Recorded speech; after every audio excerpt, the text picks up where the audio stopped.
شروط الحج، حج کی شرائط۔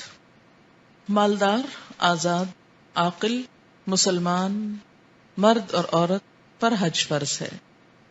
عن علی رضی اللہ عنہ عن النبی صلی اللہ علیہ وسلم قال رفع القلم عن ثلاثة عن النائم حتى يستيقظ وعن الصبي حتى يحتلم وعن المجنون حتى يعقل، رواہ ابو داود۔ حضرت علی رضی اللہ تعالی عنہ سے روایت ہے کہ رسول اللہ صلی اللہ علیہ وسلم نے فرمایا، 3 شخص شرعی حکم کے مکلف نہیں، مکلف نہیں ہوگا، کیا لفظ ہوگا؟ مکلف۔ کیا معنی ہے؟ جن کو تکلیف دی جاتی ہے۔ شرعی حکم سے مراد کیا ہے؟ یعنی دین کا، شریعت کا جو حکم ہے وہ 3 لوگوں کے لیے نہیں ہوتا۔ ایک سویا ہوا یہاں تک کہ وہ بیدار ہو جائے، چاہے طبعی نیند سویا ہوا ہو یا پھر بے ہوشی میں ہو، جیسے آپریشن وغیرہ کے لیے سلا دیا جاتا ہے مریض کو۔ دوسرا بچہ یہاں تک کہ بالغ ہو جائے، اور تیسرا مجنون، پاگل شخص، یہاں تک کہ اس کا جنون ختم ہو جائے۔ شریعت کے احکام ان لوگوں کے لیے نہیں، تو مراد یہ ہے کہ ان لوگوں پر حج بھی فرض نہیں۔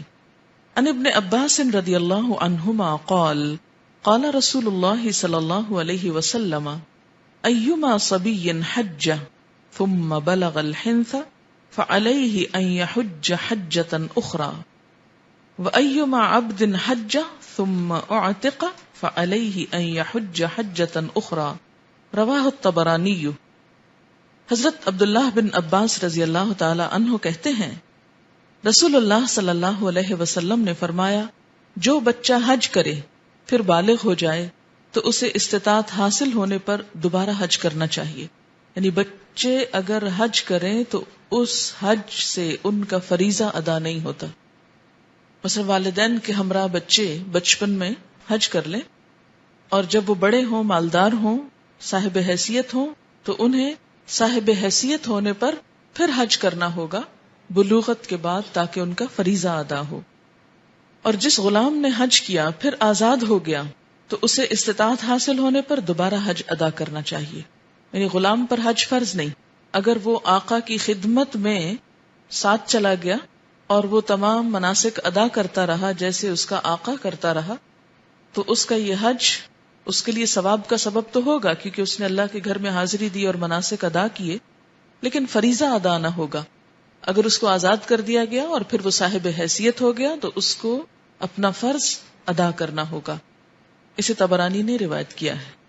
ان عمر بن الخطاب رضی اللہ عنہ قال بینما نحن عند رسول اللہ صلی اللہ علیہ وسلم ذات یوم اطلع علینا رجل شدید بیاض الثیاب شدید سواد الشعر لا يرى علیہ اثر السفر ولا يعرفه منا احد حتى جلس الى النبي صلی اللہ علیہ وسلم فاسند ركبتيه الى ركبتيه ووضع كفيه على فخذيه وقال يا محمد صلی اللہ علیہ وسلم اخبرني عن الاسلام فقال رسول الله صلی اللہ علیہ وسلم الاسلام ان تشهد ان لا اله الا الله وان محمد رسول الله وتقيم الصلاة وتؤتي الزكاة وتصوم رمضان وتحج البيت ان استطعت الیہ سبیلا، رواہ مسلم۔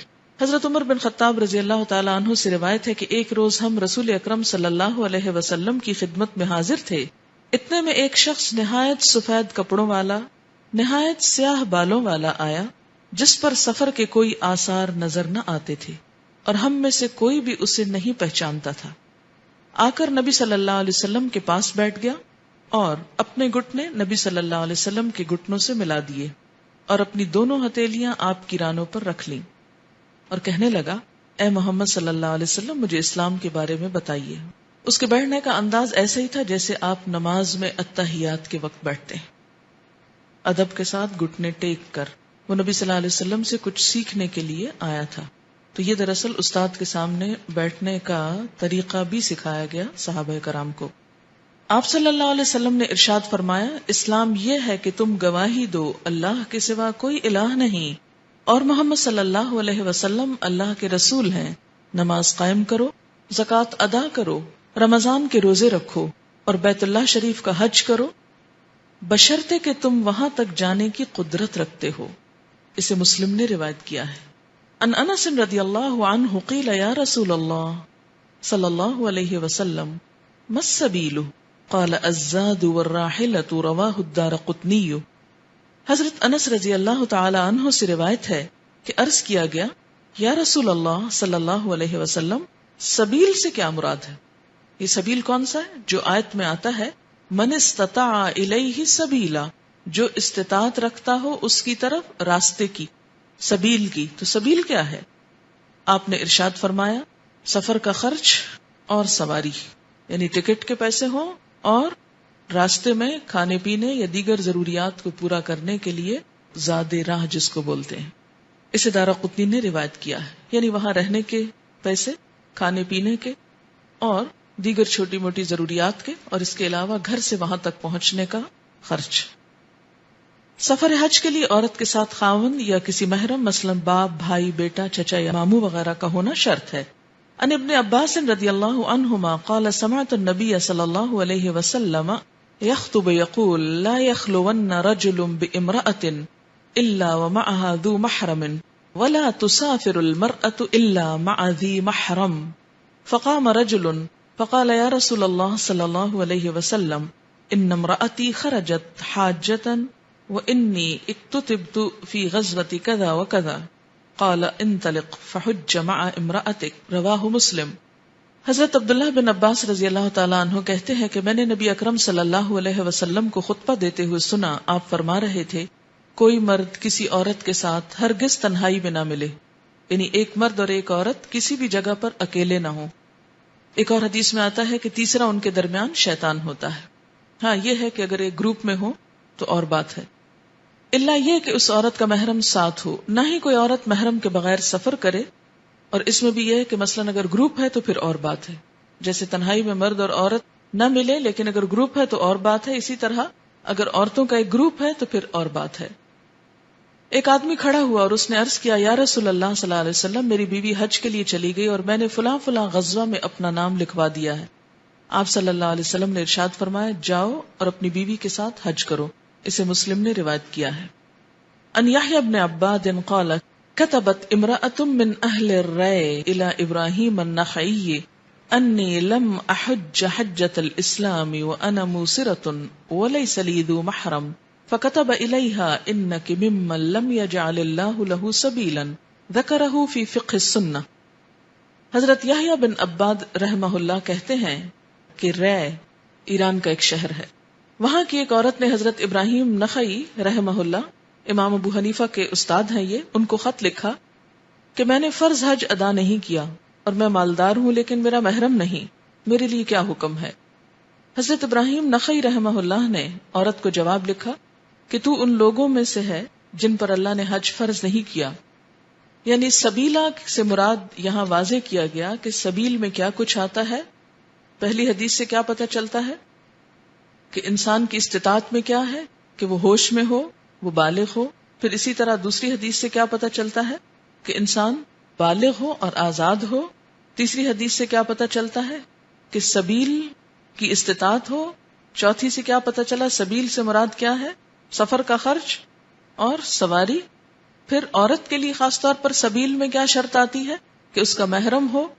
اور دوسری جگہ سے معلوم ہوتا ہے جو یہاں نہیں لکھا ہوا کہ اگر محرم نہیں اور گروپ میں ہے تو اس صورت میں حج ہو سکتا ہے.